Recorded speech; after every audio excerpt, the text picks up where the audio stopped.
Hello everyone and welcome back to another Oblivion remastered character build. This is the Mythic Dawn Cultist, an evil wizard who uses deadly destruction spells to destroy anything and everything. This character is a high elf from Somerset Isle. What this means is that we start out with a reduction to both strength and endurance, but we do get a boost to intelligence.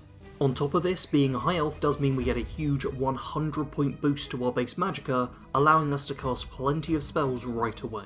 Unfortunately, we do also get a 25% weakness to all elemental attacks, meaning the Altmer aren't maybe as brilliant as they often pretend to be. For a Birthsign, I went with the Mage sign.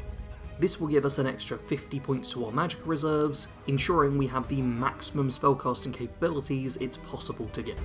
The major attributes for this build are Intelligence and Willpower. Intelligence determines how much magicka we have available to us. If the previous section didn't make it clear enough, we want the maximum magicka pool possible. Invest heavily here to ensure you can cast the most powerful spells. Willpower won't increase our magicka pool, but will increase how quickly magicka comes back to it. This means you won't have to wait several minutes between every fight, and can hopefully keep on blasting without having to stand still and recover all that often. The other attributes I invested in were Speed and Agility. Speed is exactly what it says, making you faster. As quite a squishy build, you don't want enemies to have an easy time hitting you, so being able to stay mobile and outpace most foes will come in handy. Agility will provide a bit of an increase to fatigue, though not as much as willpower does. On top of this though, it will help determine the damage with daggers, which is the one weapon type that I allowed this character to use when their magicka pool ran dry. The skills for this build are Destruction, Conjuration, Alchemy, Blade, Sneak, Mysticism, and Illusion. Destruction is very much the primary skill for the build. With Destruction we can deal damage at all ranges, ensuring we obliterate anything the game throws our way. Conjuration is a less direct way to add to the offensive capabilities of a build. With this skill we'll be able to summon minor demons to add some additional DPS, or serve as a distraction, and we can even summon weapons and armour when needed. Alchemy allows the crafting of potions and poisons. As Restoration was one of the magic schools I avoided with this build, you're going to need to heal up with potions rather than spells.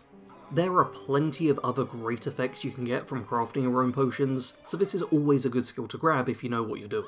Blade is up next, and this will determine how powerful our dagger is.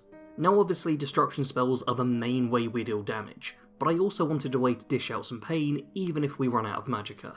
On top of that, it's also a much subtler and more quiet way to deal with your targets. And on that note, the Sneak skill not only makes you more stealthy, and therefore more hard to detect while crouched down, but it also gives a huge damage multiplier to sneak attacks with daggers. While this character isn't really a stealth build per se, it is still something you can use to your advantage for when you don't fancy charging in spells blazing. Penultimate skill is Mysticism, and this is more of an assistant school of magic. The primary reason I got it was Soul Trap. Gotta be able to steal people's souls if you want to be a proper evil build after all. It does have some other potentially useful spells, like sensing those around you, but it's not a skill I lent too heavily on. Final skill now, Illusion. This will provide you with a whole bunch of different spells for dealing with NPCs. You can charm them to make them like you, frenzy them to turn them against their allies, or even paralyze them to stop them entirely. You can also turn yourself invisible, which is helpful if you're trying to be sneaky.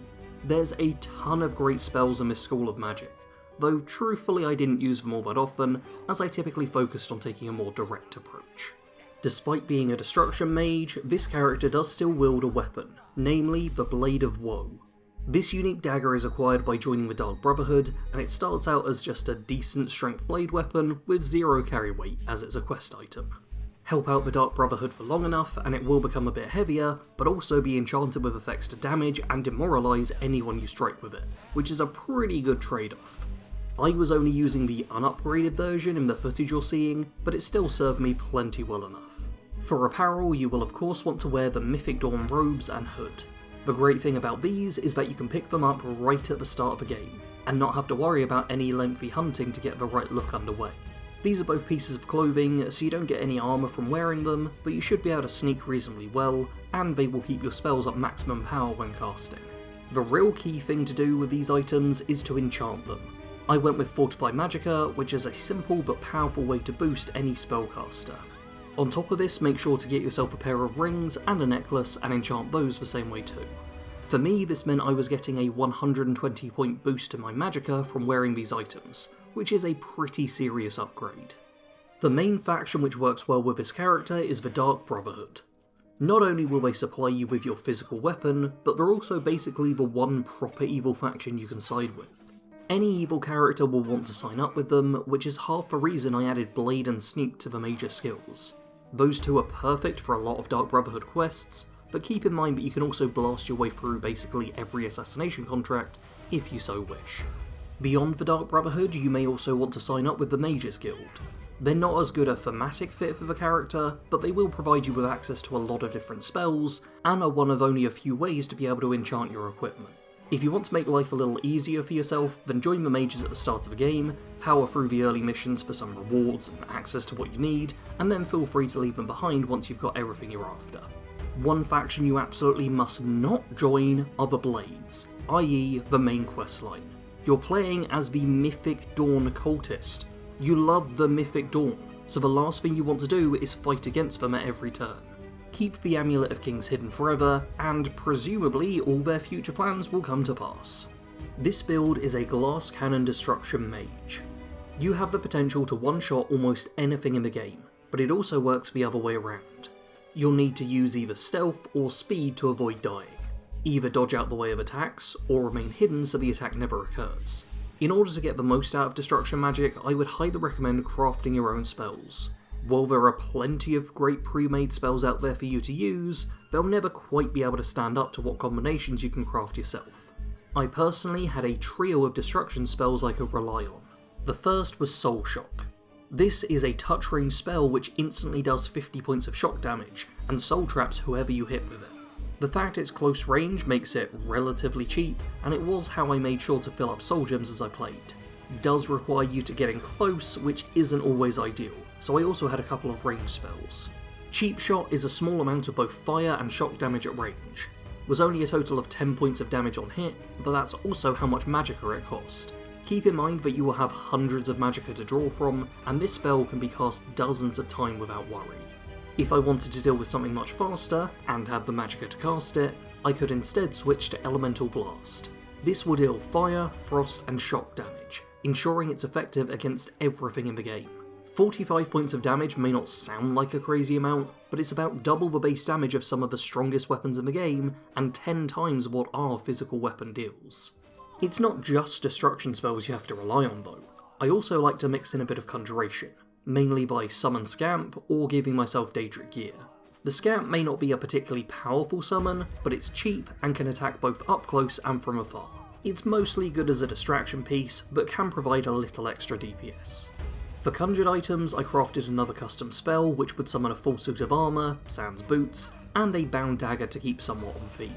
This character isn't built for close combat fights, but this spell gave me a chance to at least look the part if I ever did end up in that situation. If you're wanting to lean more into the stealth side of things, then don't forget about mysticism and illusion spells, both of which can assist you in this sort of playstyle. You're also going to want to lean heavily on alchemy if you want to make the most out of this build. You can craft potions for just about anything, but the two I put together were named Heal and Harm. Heal was a restore health and fatigue potion, which is good for keeping me alive whenever I started taking damage. Harm was a simple damage health poison, which made the Blade of Woe a little more reliable to use. Of course, the most helpful potion you can craft is the one I forgot about entirely, a Restore Magicka potion. Sure, you can just switch to your dagger when your magicka bar runs out, but you're much better off topping up with potions instead so that you can spam your spells endlessly. Bonus points for you if you remember to hotkey your potions and commonly use spells, so that you don't have to boot up the menu in the middle of a fight. And when it comes to role-playing, well, you're an evil character, just do evil stuff. There's not really a way in-game to help the Mythic Dawn, but if you start killing all the good guys that aren't marked as essential, then things might be a little easier for them. The Mythic Dawn Cultist was born on Somerset Isle, though she did not stay here for long. She was orphaned at a very young age, and as such never knew who her parents were. For most of her childhood, she was bounced around to different orphanages across Cyrodiil, never having the chance to ever really feel at home in any place. Her final orphanage was in Skyrim, though she spent less than a year here before being kicked out, now deemed old enough to survive on her own. During all the time she had spent alone, she had learned that she possessed some natural magical affinity, and hoped to be able to nurture this and find purpose through the arcane arts. The famed College of Winterhold was on the other side of the country, and with nothing to her name, the journey had to be undertaken on foot. It was a great struggle to reach Winterhold, and by the time she did, she was in a sorry state. Soiled rags clung to her frail form, and a dead look had entered her eyes.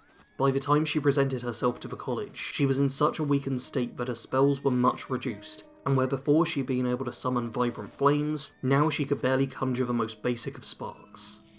The teachers saw no use for a student with seemingly such little magical affinity, and she was dismissed by them and refused entry. From here, the endless melancholy and depression truly took root. While the young elf's life had never been a good one, she at least had held on to the hope that maybe one day she could make something of herself. But now that hope was gone, and she no longer saw any purpose to her future. For the next few years she would wander aimlessly, basic hunger keeping her alive, but never truly living. While travelling through the Imperial City, she is arrested for stealing some food, and goes to jail without question. Being behind bars made no difference to life as far as she could see it, so why not just rot away in a prison cell? But as we all know, this is not what fate has in store. When the Blades enter the prison and walk through her cell with the Emperor, she will follow behind, bearing witness to the assassination of the most powerful mortal man in all the lands. It is here that her life is turned around. This event shows her that individuals can truly do whatever they set their minds to. A member of the Mythic Dawn was able to kill the Emperor right before her very eyes, and this caused her to idolise the group. They achieved something truly monumental, and this relights the fire in her soul, finally making her feel like she can have a purpose once more. If you liked this build, then do hit the like button. It helps me out more than you may realise, and only takes a second to do so. If you're interested in seeing more of these Oblivion builds, then make sure to subscribe to the channel, and feel free to check out the playlist which contains all the builds for this game that I've made so far. Big thank you to my patrons and channel members for helping to fund videos like these, and as always, thanks for watching. Sarge out.